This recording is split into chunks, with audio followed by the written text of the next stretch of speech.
Thank you for joining and welcome to LeadDev Bookmarked. LeadDev is a global community of engineering leaders who come together to discuss all things leadership, teams, tools, and tech. Bookmarked is our monthly book club that takes place on the first Tuesday of every month. Our sessions cover an array of engineering and leadership books that our awesome LeadDev audience can draw insights and practical experiences from. I'm Suzan Bond. I'm your moderator. I'm a former COO of a scaling startup and a workshop facilitator and leadership consultant. My specialty is tech leaders. You can find me on Twitter at Suzan Bond. Today, we'll be talking about engineering management for the rest of us. If you have questions for Sarah, please pop them in the Q&A feature on Zoom. So let me tell you a little bit about Sarah. Sarah Drasner is the Director of Engineering, Core Development Web at Google, where she runs web infrastructure teams that power Google's web applications. My mouth needs to wake up. She is the author of Engineering Management for the Rest of Us, an award-winning speaker and Vue Core Emeritus. Sarah is formerly VP of Netlify, principal lead at Microsoft, and manager at Trulia Zillow Group. I don't know if I said that right. I did, okay. I've always looked at that word going, how do you say that? She's an O'Reilly author and co-organizer of Concatenate, like concatenating a string. Yeah. Oh, cool. Oh, okay. Well, there you go. It's a developer reference. A free conference for Nigerian and Kenyan developers. Welcome and thank you for assisting me with the bio. Yeah, of course. Thank you so much for having me. Again, I'm so thrilled that you asked me. I really appreciate it. I mean, I just feel like there's just so much that this audience will. I mean, obviously you are beloved. And I think like there's about this topic is really something that's on a lot of folks' minds. So how did this book come about?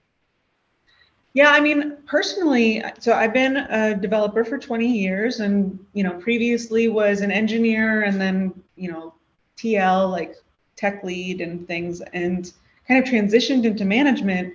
And I actually had a really rough time making the transition from engineering into engineering leadership. There was a lot that I didn't know. There were no guides. I was just kind of dumped into it. I think there's a joke like you become really good at building bridges, so they make you a baker. Like the skill sets just didn't feel the same. And there wasn't a lot of guidance for what I should be doing. So, as an Eng IC, I always tried to document things that I got stuck on as kind of like a trail of breadcrumbs to help future developers have an easier time to learn things. So I have a lot of articles and books that kind of fill that need of like things that I got stuck on that I wrote down so that other people wouldn't get stuck on them. And I thought that maybe some of the things that I was learning on the job and like mistakes I was making that could have been avoided and things like that, I just don't see, there's obviously really amazing engineering leadership people in the industry like Laura Hogan, Camille Fournier. I didn't see that much though, compared to like a million tech to do articles. And so I just started jotting things down and I really took it from these are things that I wish that I had known and also things that I want to be reminded of in case I go back. That's true of my tech articles too. Like if I bookmark this, what do I want to learn from myself in the future too? And I didn't really have a lot of goals. I was just writing things down that, I thought I wanted to keep top of mind. And a lot of those things started off as articles on CSS tricks, on LeadDev, things like that. And then I was kind of surprised how quickly it evolved into enough material to actually encompass a book. And so I never started this with the intention of it becoming a book or something like that. It was mainly more, as an Eng IC, I always wrote these things down to help other folks. Kind of took that same approach here. So I'm still on this journey. I don't have it all figured out. I'm just trying to share what I've learned in case it helps other people. Yeah, and I love that too. Like, I don't have it all figured out because the reality is, honestly, when people say they have figured it out about management and leadership, I'm like, I don't know, because it's really hard. It's complex. It's always changing. And then it's like also, who are you as a person and what works for you as a person and the team you're managing and the organization you're working inside. Yeah, and it's always going to change a little bit depending on your team, what it does, like the nuances of the culture around it, nuances of how you're doing in that moment in time. Maybe, you on a really good day versus you going through, family hardship, for instance, or something like that. Different situations, right? So, lots of nuance in this role, and I think that acknowledging that is a powerful thing, because everybody knows that they can take in information and then also find their own path going through things too. Mm-hmm.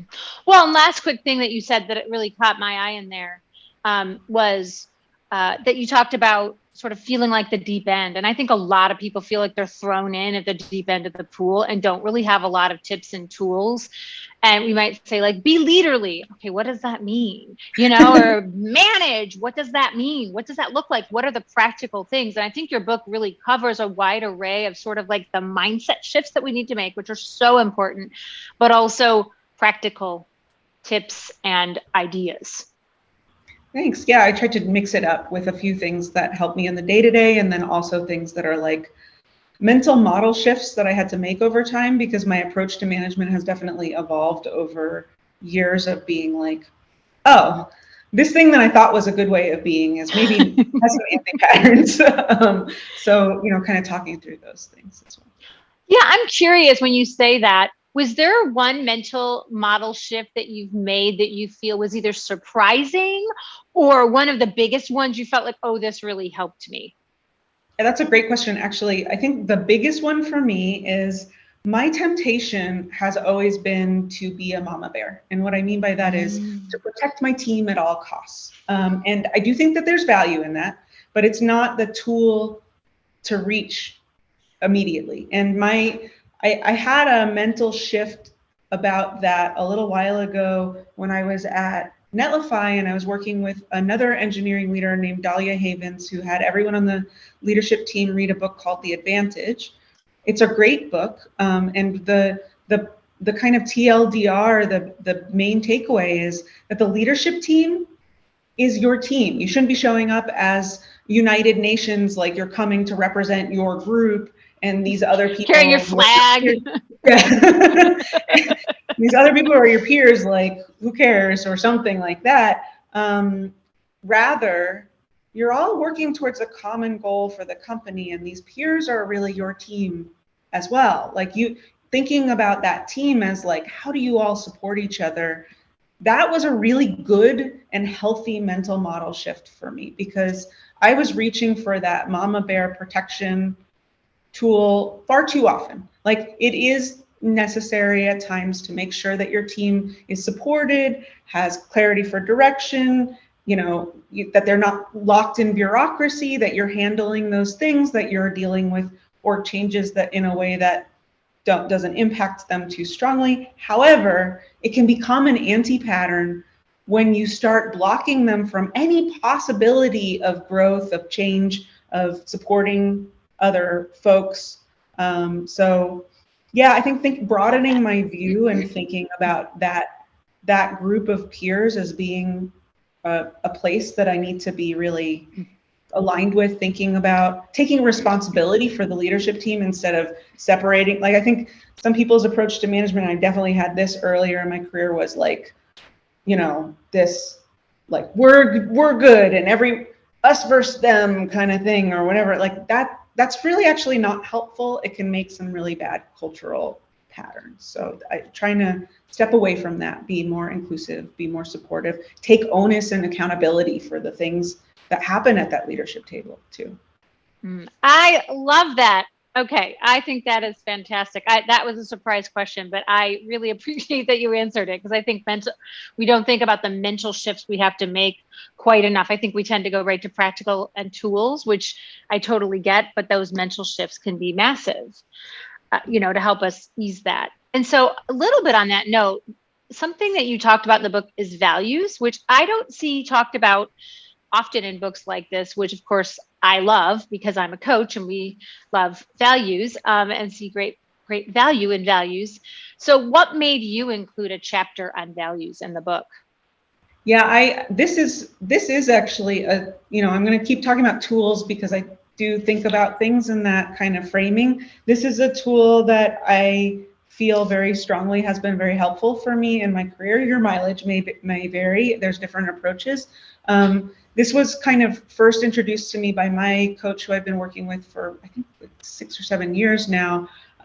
She's amazing, and I talk about her in the book a lot because she's taught me a lot. The nice thing about values is, and for those who aren't familiar with values, it's kind of a method where you understand from a point of view of, like, let's say we have a lot of different attributes on the table. Like, one is family, one is accountability, one is having time off, one is really important, meaningful work. If we have just like a bevy of those, the things that resonate the most strongly with people tend to be the things that they really value, the things that they find most important. And a couple of reasons why this is important is, one, if your work does not align with your values, that's when I notice people burn out the most. It doesn't tend to, overworking of course is a thing, but it also tends to be when you're like, this company isn't aligned with my values, this team isn't aligned with my values. That's when I see morale tank, right? Another thing is, it is a way to kind of build some empathy among ourselves for other people's experiences, because everyone's coming from slightly different backgrounds. Everybody has slightly different needs and values. There's no right or wrong answer. I think most of media and movies try to distill things down to good and bad. This person is good and this person's bad. People are way more complicated than that. So understanding what people value can also help, usher people's careers forward to align with those values. It can help when you're working with partners to understand, hey, what do you value and need, so that I can talk about what I value and need, and we can come to the table and make sure that they're both honored as we kind of pursue partnerships together. And there's also a piece in that where there's a little bit of a self-care piece in that, where for a long time I was overworking, and one of my values I say is my family. Well, then I'm not really living my values, right? Like I'm not, if I'm not able to see my family because I'm overworking, it can be tempting to just fill all the holes in your life with work, but eventually something feels off. Something feels like it's not honored. And so it's a kind of way for people who come from different backgrounds and experiences to think about where the other person's coming from, to value a different perspective, to, kind of not say, yes, you're right, or that person's wrong, but just to say, okay, we're all coming from these different, cultural and also just personal perspectives. Well, yeah, and I love what you do about that too, is I think it helps people recognize, like, oh, this is not the way the world is. It's the way that I see things. And I think sometimes, and we all have that. Listen, we all do that. It's human nature. But when we get into more management and leadership, having it the way the world is can actually inhibit us and our ability to lead the team.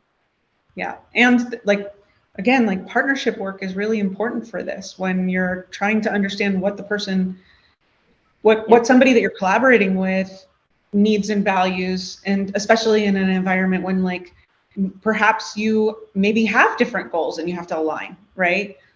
So it can be really useful for things like that too. Love that you brought up partnership. It's so true. Well, and you also brought up self-care. And I mean, listen, the demands on folks in these roles can be intense, right? Not to mention the tough conversations, which are a regular occurrence, weekly, if in my opinion, if not maybe daily, it depends, sort of depends. But that takes a lot of energy and stamina. So how do you manage yourself? Like, what does that look like?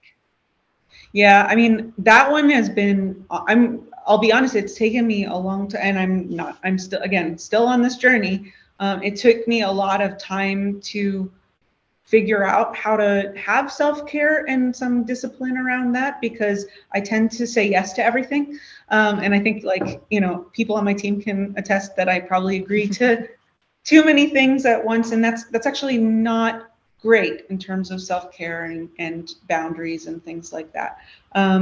The self-care principles that I've tried to understand is, what are the things that I need to show up as my best self? And everyone's answer to that question is going to be a little bit different. I'll talk about mine, but mine are not going to be yours.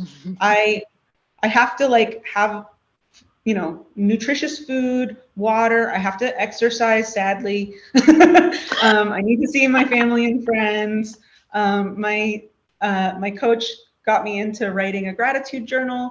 It took me several years to listen to her about it because it always seemed very like fuzzy to me what it would be doing. But really, it actually tracks in neuroscience that the human brain tends to zoom in on the problems because it wants to kind of remember those things to protect you. But because of that, naturally, humans just have a hard time noticing the positive. So if you spend some time training your brain to look at some of the positive things in your life, that can be really helpful. And, my husband has cancer and he was in the hospital last year and we weren't sure what was going to happen. The gratitude journal and these kind of self-care things that I use for management principles also really helped for those things, because it was very tough for me to even see anything positive going on during that time when we were in this kind of family emergency state.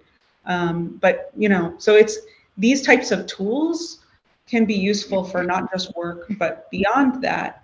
But I definitely use them very strongly because if I look at my calendar and I know I've got really important meetings, some hard conversations ahead, I will make sure, particularly on those days, to do the things that, I've spent time kind of trying to understand myself, and try to do the things that I know will help me show up well for my team, be a little resilient, kind of take the responsibility for myself in those situations. It's not an IO function. It's not like I go and exercise and everything's great all of a sudden. But it can be helpful to show up as your best self. So.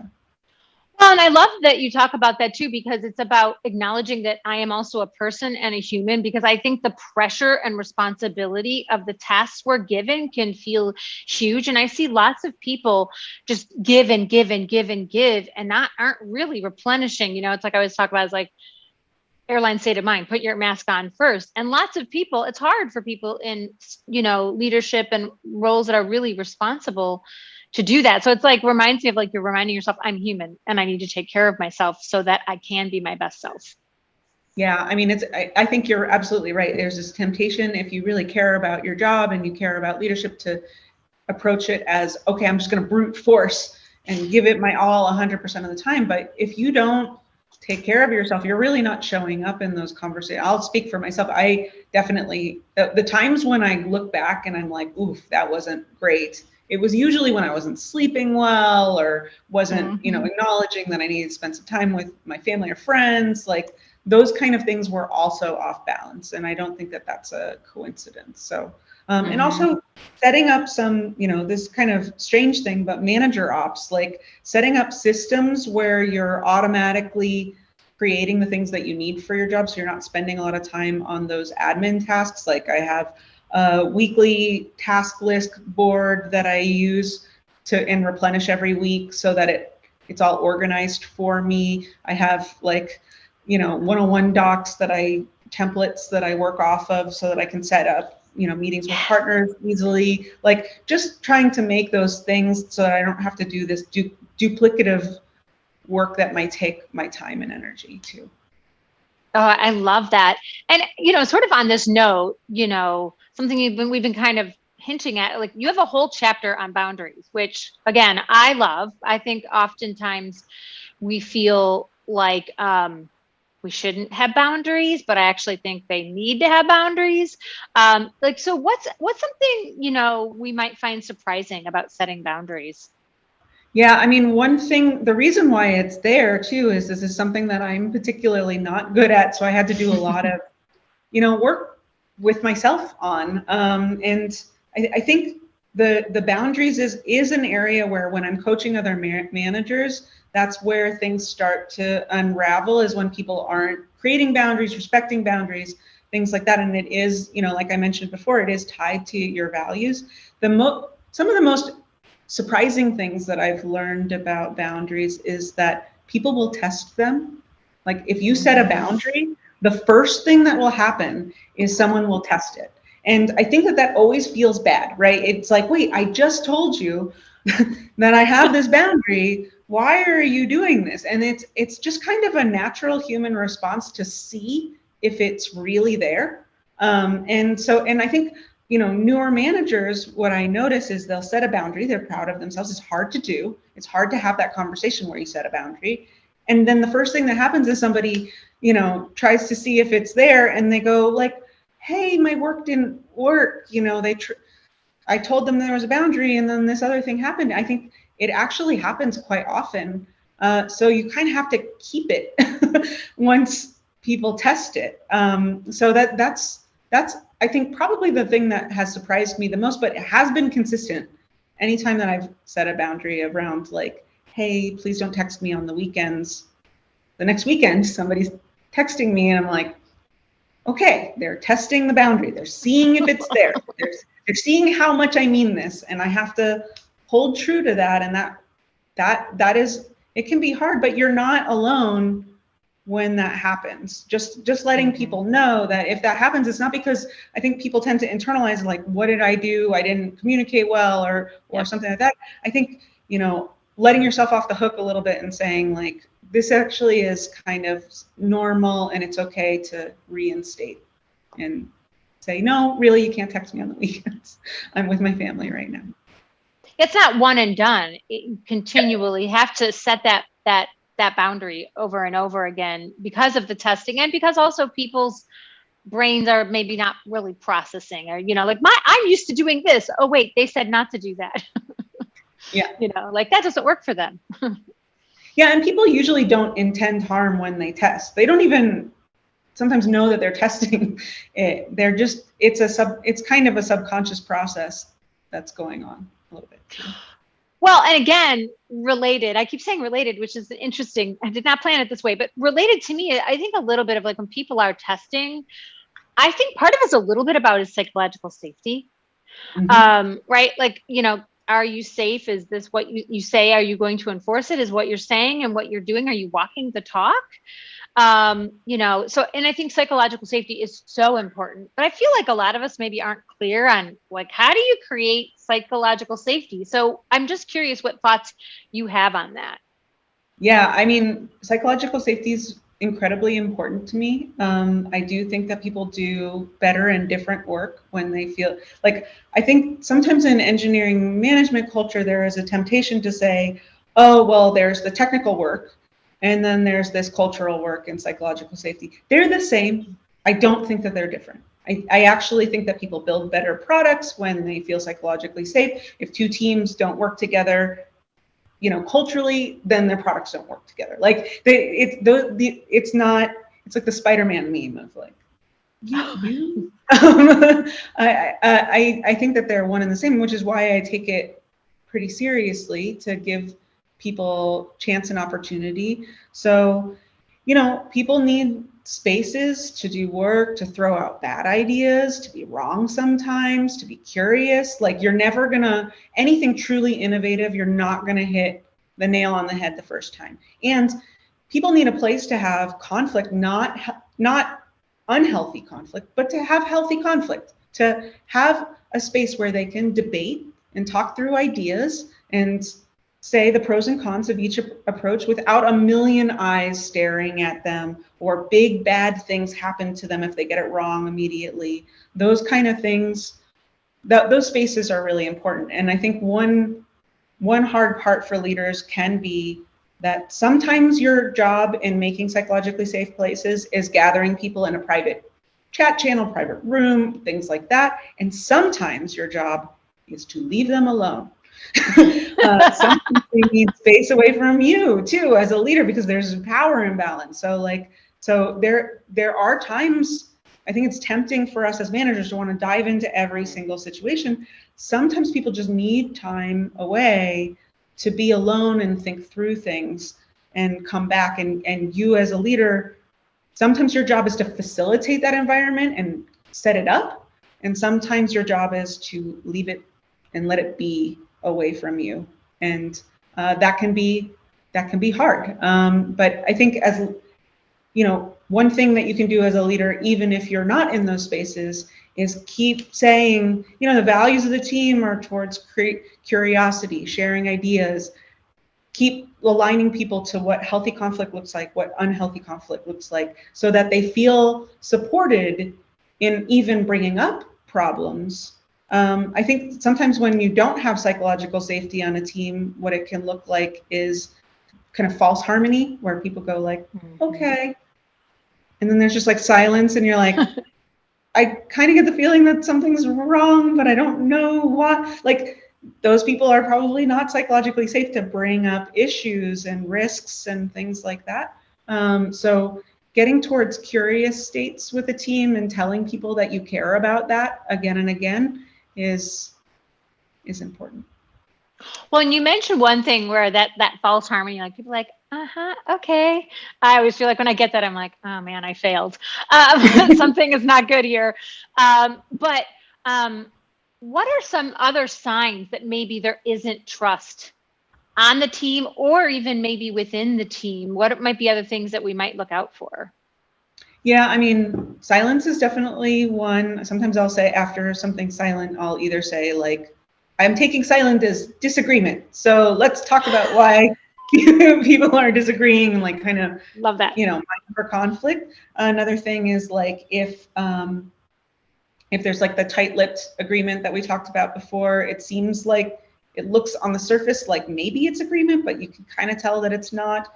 Lots and lots of disagreement beyond just evaluating risks. So like good disagreement and debate, I would say, is like when people are approaching ideas not as my idea versus your idea, but like an idea that we're both evaluating together. If you see a team where everybody's talking about my idea, your idea, or everything goes right into disagreement right away without people being able to weigh both pros and cons, that can be a sign of like people not being psychologically safe. A lack of ability to talk through problems together, not like a lack of information flow through the organization. Like in good, healthy organizations, information flows readily. People know why decisions were made. People know who made the decision. That's hard in a large organization. I'm not going to say that like it needs to be perfect, but when there's not psychological safety, that's when people are guarding information, when it's unclear what's happening to people, when people don't feel comfortable bringing something up. Those are some signs that I would say. People can't laugh together. That's a big one. Like teams that can joke together tend to be able to, call out stuff too. So, people being able to kind of talk about their personal lives, joke around, those are signs of psychological safety, I would say.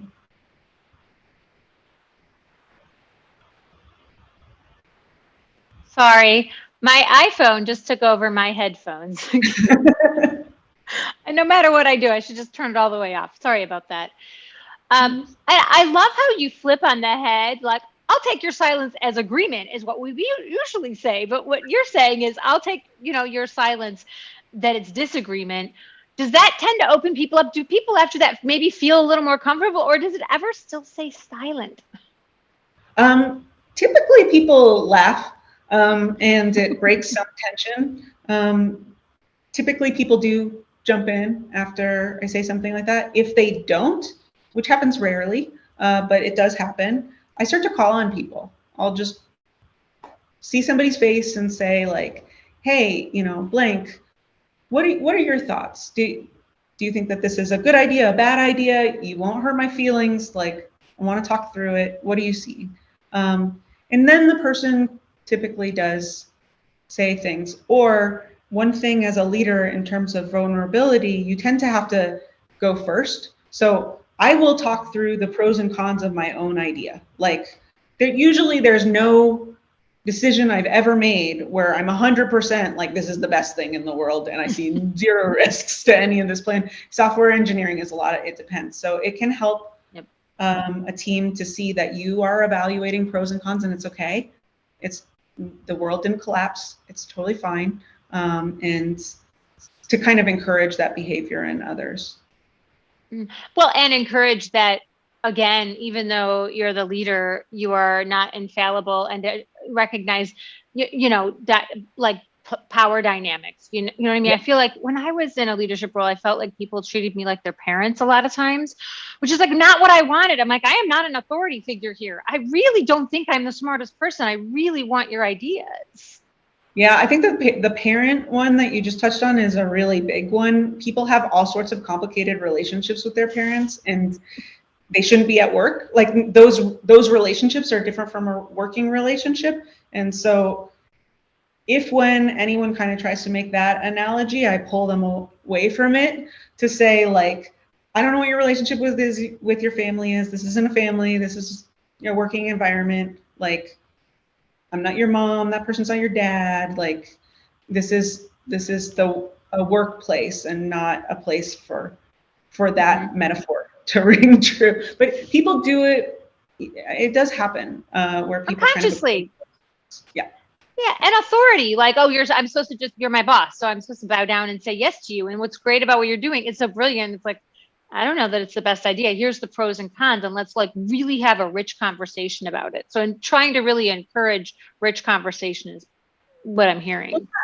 People who are naturally, if you're a leader, they're closer to the work, right? Like they're the ones who probably know more than you about how, like what bad things are going to happen when the rubber hits the road. You need to take listening to feedback and evaluating those risks from them really seriously. It doesn't mean you're going to always change your opinion. It doesn't mean you always go in a different direction. Sometimes, yeah, but sometimes it's just important for you to know what those risks are that they're seeing so you can talk through it together. Also, there are times where people will bring up risks that you've already thought through. What a great opportunity for you to be able to communicate and talk through that together so that you're more aligned.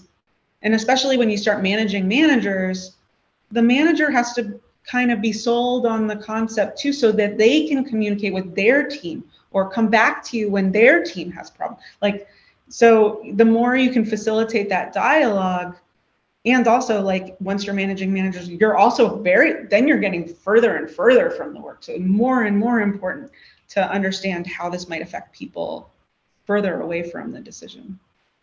And allow them. I feel like there's also psychological safety when people say, I feel like I'm actually heard on this team. You may not take everything I say, but I feel heard and I feel seen, which I think can also really, like there's something, again, really brilliant in what you're doing, which I think it contributes to psychological safety as well. Like, I'm a human to you.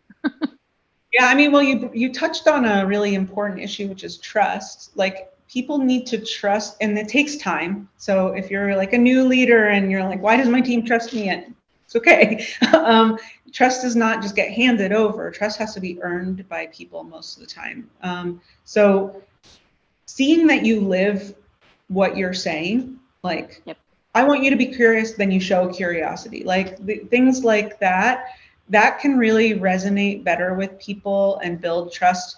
Also, that you follow through. You say you're supporting the team, they need your support, you show up. Like, creating a cycle where they know that you will live the things that you're saying, and stuff does build trust on a team. Or if you can't, for a different reason, that you're unpacking it with them, listening to them, talking through, can help build trust on the team.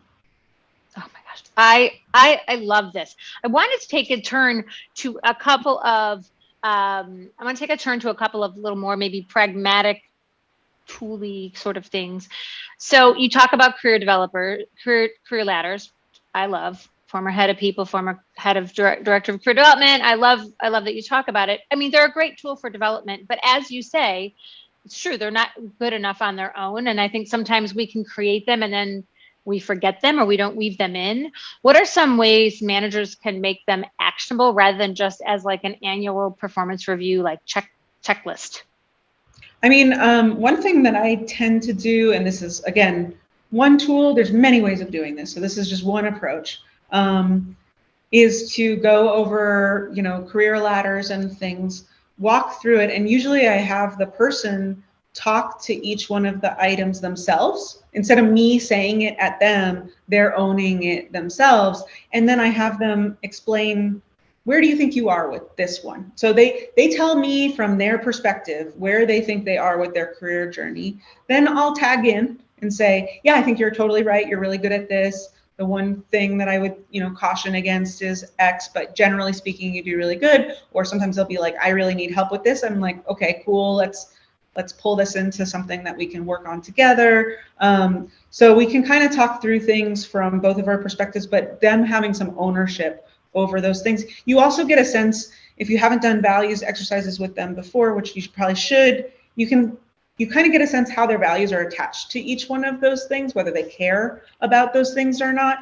Like career ladders typically have a lot of things on them. They're not a checklist. You don't have to do everything on there. There's going to be some things that they're really good at on there and some things that aren't their strength. That's totally fine. You want a staff that is different. You don't want everybody to be the same.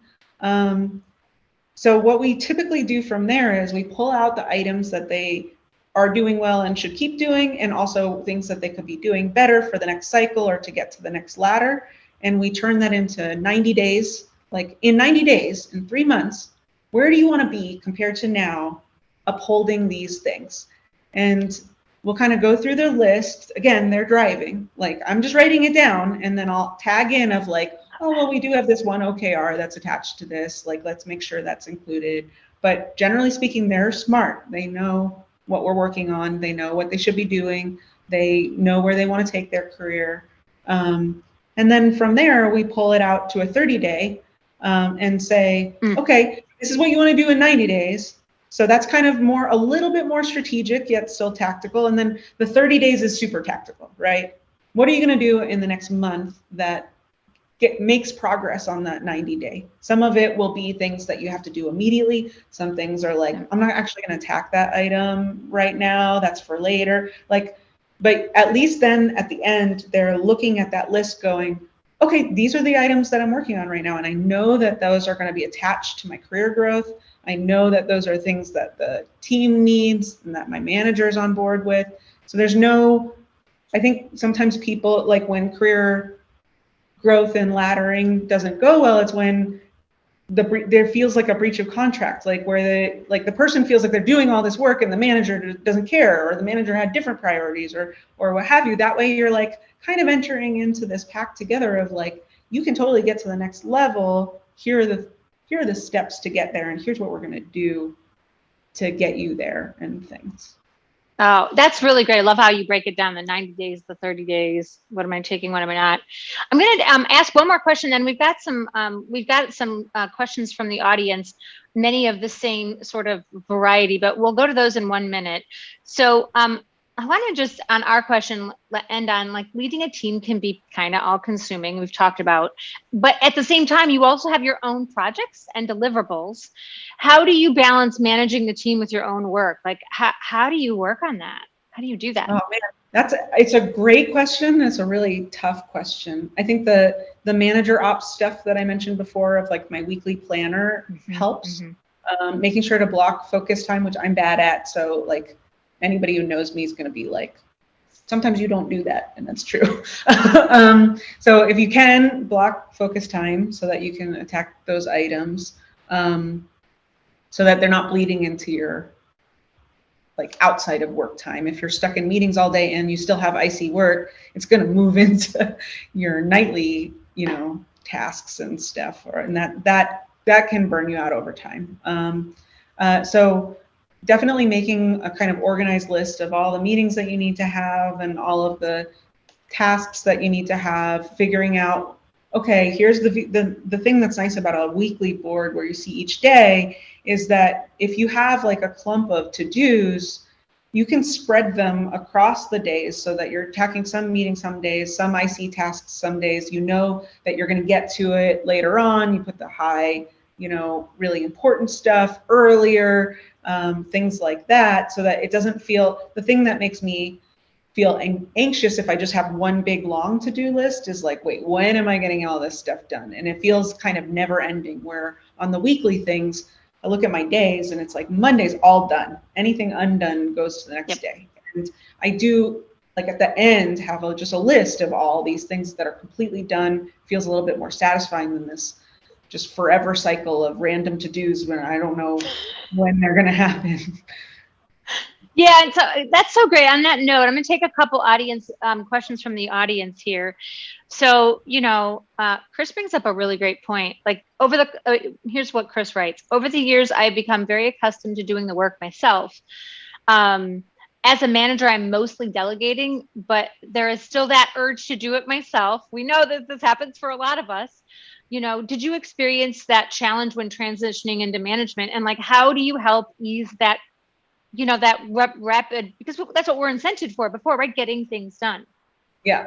I think that is actually a really big challenge moving over. And I've heard that again and again. I've experienced it too, where the thing about being a really good IC and then moving into the management ladder is sometimes tasks will come that you know that you should delegate, but you're like, this is going to take me 5 minutes. It's going to take them so long. It's going to take me long to teach them and stuff, but you still have to delegate it and make the investment instead of doing it yourself, because what you're tasked with is growing them. And it can be tempting because if I do it myself, one, I know it will get done. I know it will get done quickly. I know like they don't have to be on the hook for my level of perfectionism around the task and things, and it will take so long for them to learn. However, you are making an investment for them in the long term. You are like that. You have to give up the short-term success for the long-term success, because